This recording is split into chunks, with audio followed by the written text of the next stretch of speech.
Bem, pessoal, agora eu vou falar um pouquinho para vocês sobre o tratamento conservador da polpa. São 4 tipos principais de tratamentos conservadores da polpa, tá? Nós temos a proteção da dentina, o capeamento indireto, capeamento direto e a pulpotomia.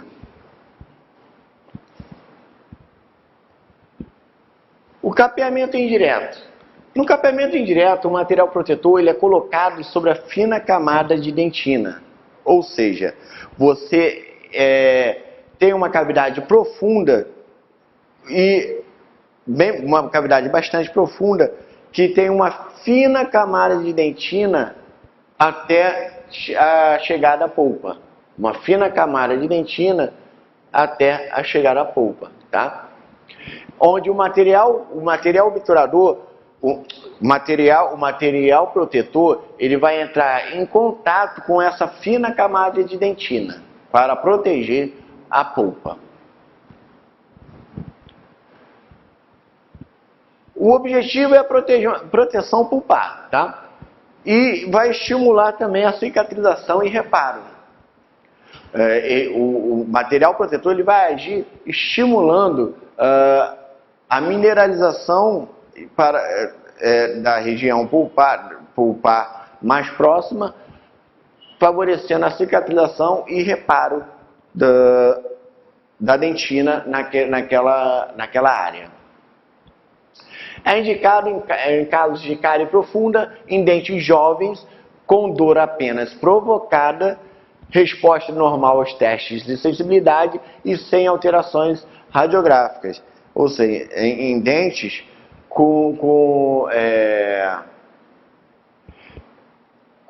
que você removendo a causa, removendo o problema, você devolve, você cessa a dor devolvendo o conforto do paciente. Pulpites reversíveis, no caso, ok?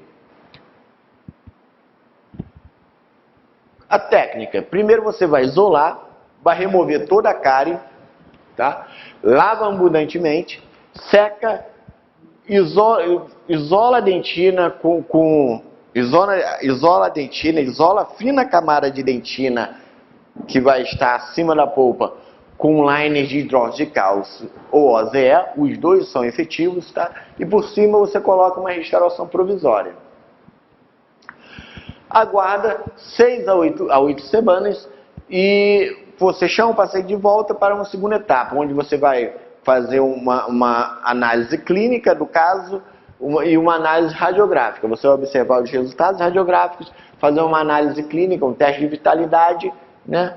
Um exame clínico, estando tudo ok, estando tudo sem sintomatologia, o dente lá legal, você vai isolar, vai remover todo o material restaurador e aquela dentina aqui lá de baixo que ficou desmineralizada, você vai remover tudo. A restauração provisória, o hidróxido de cálcio que você colocou, a dentina desmineralizada, lavar e vai fazer o capeamento indireto propriamente dito, com o de cal e a restauração definitiva. Quando você faz a análise radiográfica desses dentes, uma das formas que você pode falar que está sucesso é observar a formação de pontes de ponte de densidade, de uma ponte mineralizada abaixo da região, né?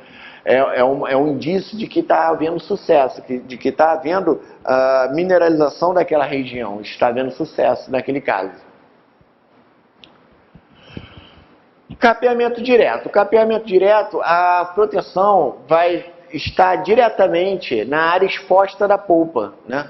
O material de proteção vai ter o contato direto com a polpa na área exposta,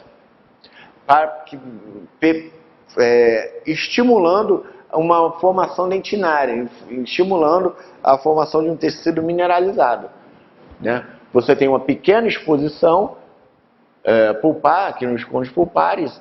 Esse caso é um caso de indicação de capeamento direto. Algumas características que a gente vai ver no próximo slide, o dente com ápice aberto. Então você tem uma pequena exposição, você vai colocar o material diretamente em contato com essa polpa. Indicação, quando há uma pequena exposição acidental enquanto a polpa não apresenta sintomas de inflamação. Ou seja, exposição por cárie não é recomendado o capeamento direto. É recomendado o capeamento direto quando você tem uma exposição acidental e você ainda não tem a sintomatologia de inflamação do dente, né? Um exemplo aqui é uma fratura. Você tem uma fratura, uma pequena exposição, você vai fazer o capeamento. Você vai remover essa área exposta e o capeamento pulpar direto, tá? Os resultados são mais favoráveis com exposição traumática em dentes jovens com forame amplo. Em dentes jovens com forame amplo, você tem uma maior atividade desses dentes, né? Porque ele ainda está em formação. Então você tem uma maior facilidade na produção e deposição de tecido mineralizado. Então você tem um maior sucesso. O dente traumático não está contaminado, não tem cárie, tá? O capeamento ele não deve ser feito nas exposições por cárie, tá? Micro-organismos e inflamação. Por que não deve ser feito? Porque esse dente, por mais que você elimine toda a cárie, você macroscopicamente não consegue observar pequenas áreas de necrose e de infecção. Então, o capeamento direto, nesses casos, vai ser ineficaz, porque se tiver uma área de necrose e infecção, vai evoluir e esse dente vai acabar tendo que fazer um outro tipo de tratamento. Ok? Quanto maior a área de exposição pulpar, menos favorável será o prognóstico. Quanto mais exposição, menos favorável o prognóstico. Porque quanto mais exposição, mais fácil do dente estar contaminado. Materiais que serão usados é o hidróxido de cálcio, principal material utilizado. Existe também a descrição de uso de adesivos dentinários, embora na prática clínica, embora mundialmente não é utilizado, porque os adesivos dentinários eles não vão induzir a formação mineralizada e eles vão apresentar toxicidade e efeitos ruins para aquela polpa já machucada, para aquela polpa já pedindo socorro ali, né?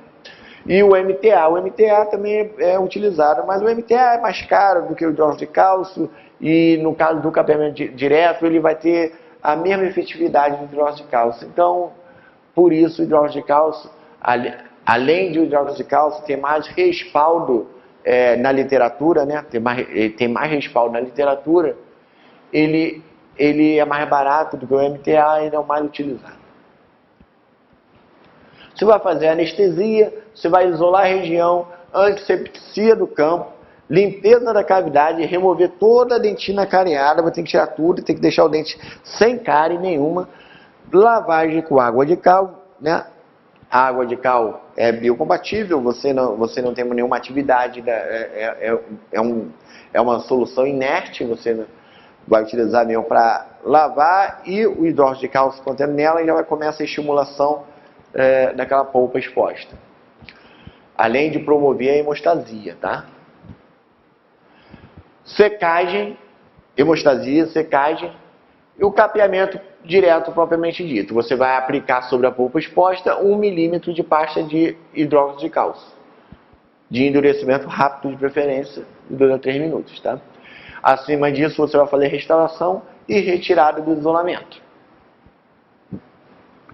Após 15 a 30 dias, será feita uma nova avaliação clínica radiográfica e teste de vitalidade. Após 15 a 30 dias, você vai fazer a radiografia daquele dente, você vai fazer os testes de sensibilidade. E aí você vai ver se você está conseguindo sucesso ou não está conseguindo sucesso. E o critério para saber se é sucesso ou não é isso daqui, ó. Ausência de dor espontânea é sinônimo de que estamos conseguindo sucesso. Respostas normais às provas de vitalidade é um outro critério que está levando a gente ao sucesso. Ausência de alterações radiográficas, o dente está lá na radiografia bonitinho, sem alteração, ok, beleza, estamos indo pelo caminho certo. E desenvolvimento de ponte cálcica sobre a superfície da polpa. esse critério, essa observação dessa ponte cálcica pela radiografia, às vezes não é visível, tá? Às vezes a gente não consegue ver. Às vezes sim, às vezes não. Com 15, 30 dias, às vezes a gente não consegue ver. Porém, os critérios eles são feitos para serem avaliados em conjunto. Se você tem esses três aqui positivos, legal, mas você não consegue ver a ponte cálcica sobre a polpa, bem, você está conseguindo sucesso, sim. Você está indo pelo caminho certo. Vamos aguardar mais um pouco para a gente observar a calcificação. O que não quer dizer que se a gente aguardar mais um pouco, possa dar errado também. Entendeu? Mas tudo leva a crer que está indo pelo caminho certo. Aquele caso, a exposição, aqui o dentista colocou hidróxido de cálcio. Isso aqui é foto de livro, tá, gente? Você tem o hidróxido de cálcio deposto, e aí depois você faz a radiografia, você já vê o dente radiograficamente, não tem nenhuma alteração, provavelmente não tem nenhuma sintomatologia dolorosa, responde bem aos testes de vitalidade, e aqui a gente já observa a ponte mineralizada, a ponte dentinária mineralizada. Então esse dente é um sucesso. Ele foi bem selecionado, o caso foi bem selecionado para a realização do capeamento direto. O dente era um dente ainda com ápice aberto, um dente jovem, foi exposto uma pequena área de polpa, então foi um caso bem selecionado para a realização do capeamento e obteve o sucesso. Pulpotomia. Pulpotomia é mais um tratamento conservador da polpa, que consiste na remoção da polpa coronária que já tem alguma alteração inflamatória ou degenerativa, mas não está infectada. Isso é importante. Você vai remover a polpa coronária com alterações inflamatórias ou degenerativas não infectadas. Polpas, no caso, as polpas ainda são vitais. As polpas estão vitais, tá? Com o propósito de preservar a vitalidade e a função da porção radicular restante. Então você remove a parte coronária da polpa com o propósito de preservar a vitalidade do restante da polpa radicular. Ok? A polpa tem que estar viva com alterações inflamatórias degenerativas. Ela não pode estar infectada para que você realize a pulpotomia. Uma vez removida essa polpa coronária, né, você vai usar provavelmente uma cureta bem afiada para remover essa polpa coronária. Você vai recobrir o remanescente com um agente de capeamento pulpar, para que promova a cicatrização no local da amputação, né? Para que promova a cicatrização, a formação de ponte dentinária, a formação de dentina na região da amputação. Indicações da pulpotomia: exposição da polpa em tecidos e em dentes permanentes incompletamente formados, ou seja, o dente tem que estar com o ápice aberto, tá? Emergência antes do tratamento endodôntico. Aquele dente, o paciente chegou com muita dor, muita pressão no interior do dente, é indicado o tratamento endodôntico daquele dente. A gente pode, de forma emergencial, fazer uma pulpotomia, dar um alívio para o paciente e marcar a consulta endodôntica para a realização do canal. Em dentes parcialmente desenvolvidos que se apresentam desfavoráveis ao tratamento endodôntico convencional, né? Dentes que ainda não se desenvolveram por completo e não está indicado ali o tratamento endodôntico convencional. E após trauma com fratura e exposição da polpa em dentes anteriores.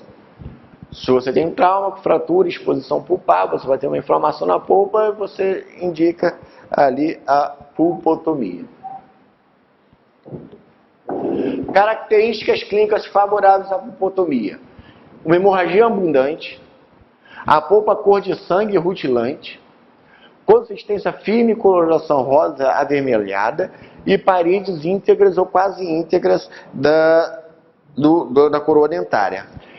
essas características clínicas que eu falei, que aqui estão escritas, são favoráveis à pulpotomia. Recomendo que se faça pulpotomia, né?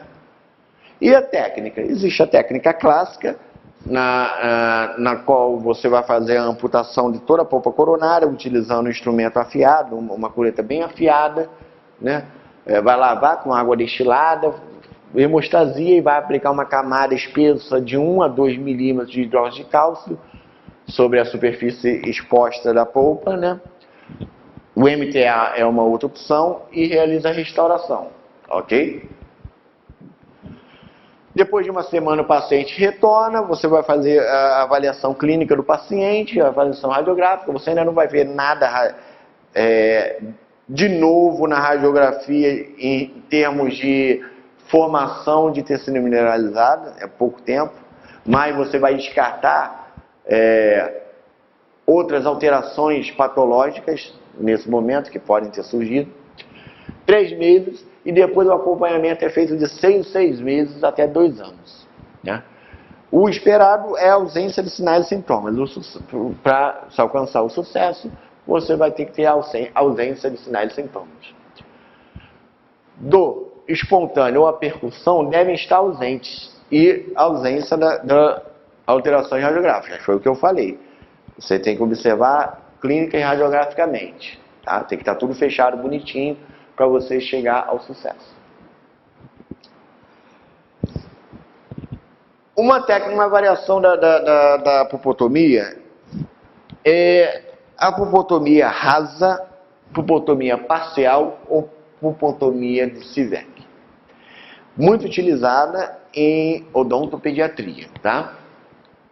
Indicada em exposições pulpar por trauma em dentes anteriores. Ocorre a remoção do tecido de granulação, você tira aquele tecido de granulação, remove poucos milímetros do tecido pulpar com uma pedra diamantada de 1 a 2 milímetros. Ou seja, na pulpotomia rasa, você não tira toda a polpa coronária.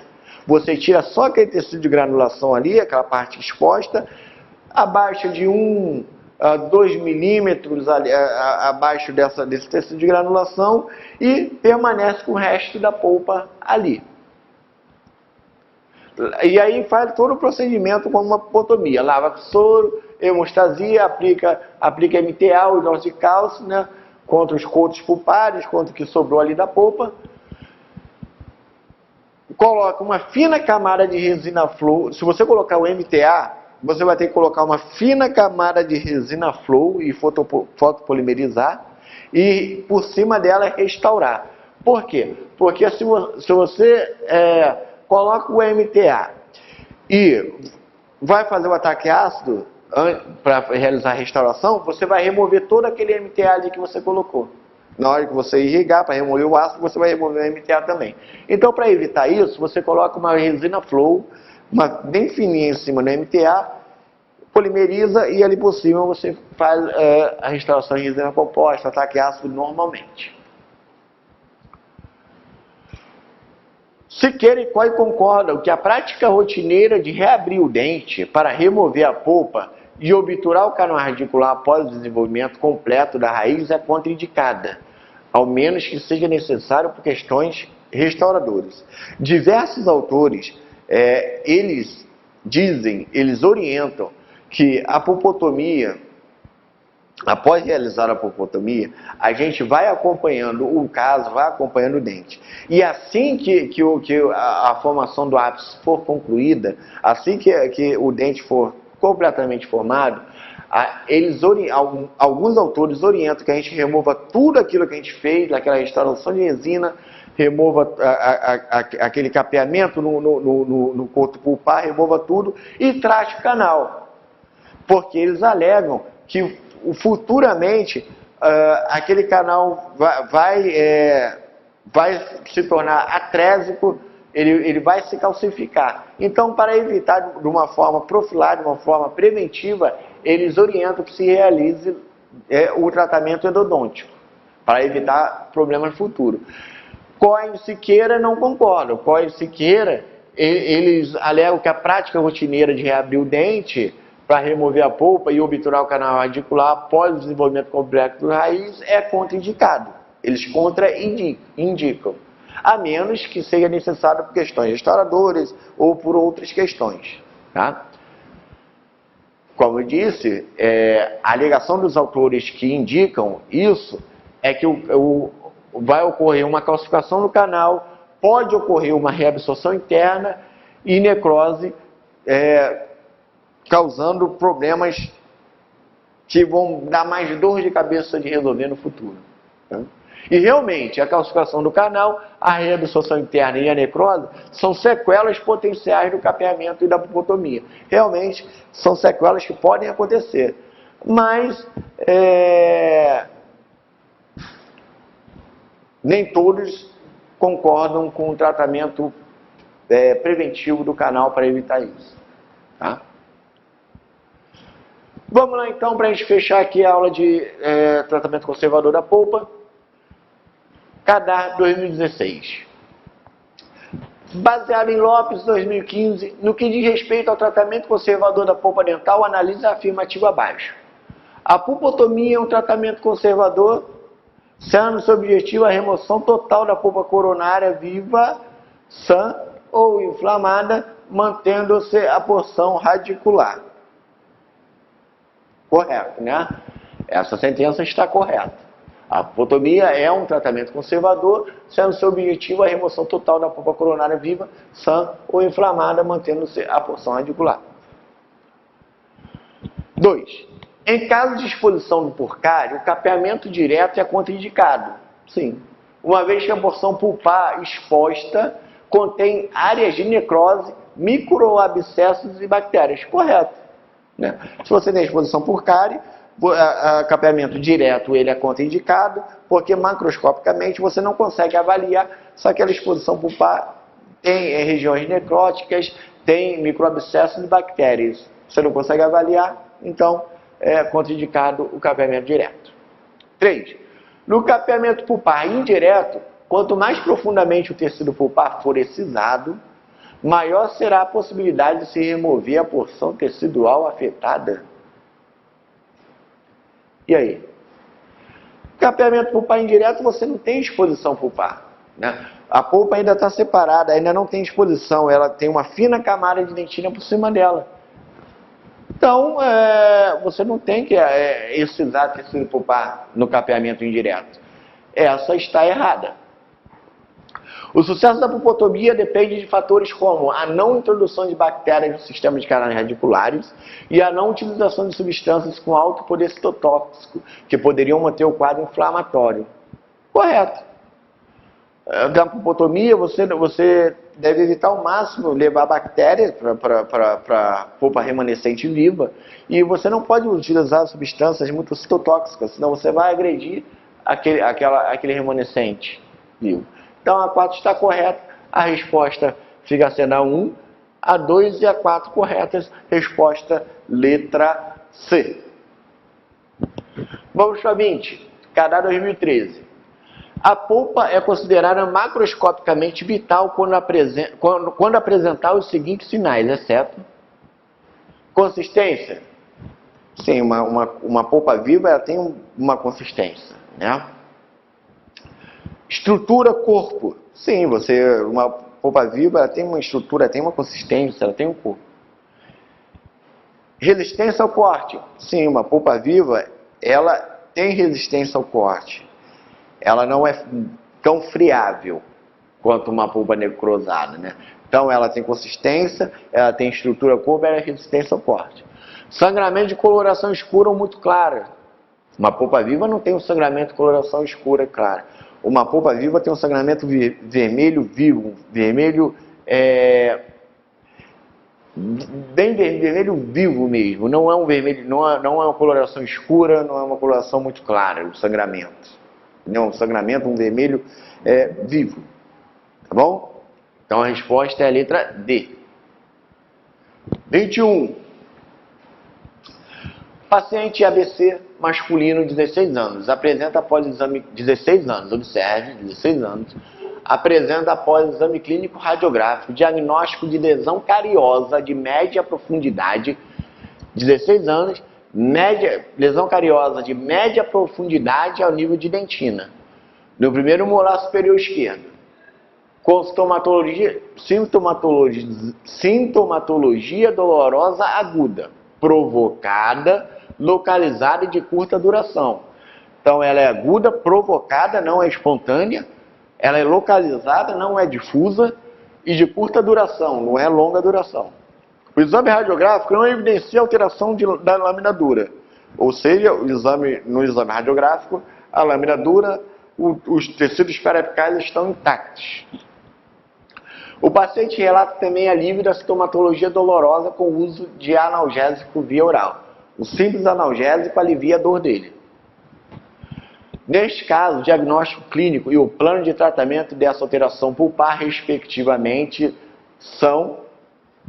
Bem, simples analgésico resolve o problema da dor.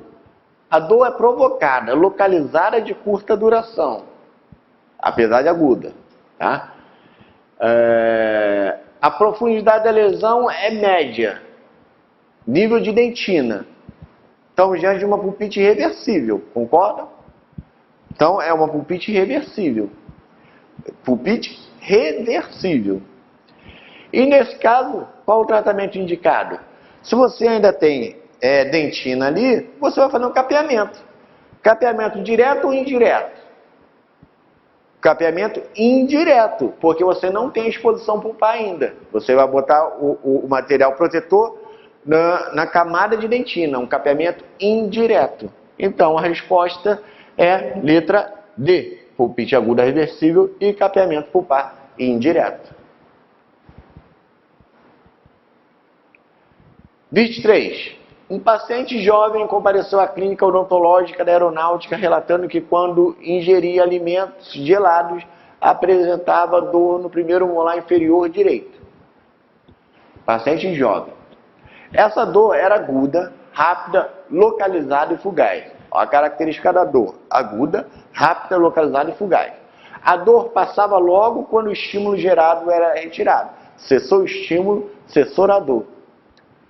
No exame clínico e radiográfico, verificou-se a presença de uma cárie na região mesial do primeiro molar inferior direito, sem exposição pulpar. O tratamento imediato é remoção da cárie e dor aguda, rápida, localizada, fugaz, onde o estímulo é retirado, a dor cessa. Isso é uma pulpite reversível, característica de pulpite reversível, né? Não há exposição pulpar ainda, certo? Não, você não tem exposição pulpar. Cadê? Sem exposição pulpar, tá aqui. O tratamento, então, dessa pulpite reversível é remoção da cárie e aplicação de um curativo de protetor, de uma proteção, que pode ser a base de óxido de zinco e eugenol. Lá no slide da aula tem lá escrito. Você pode botar a base de óxido de zinco e eugenol. A aplicação de curativo à base de óxido de zinco e eugenol. Certo? Resposta letra A. Você não vai remover polpa, você não vai remover tecido pulpar, nem parcial, nem totalmente, tá?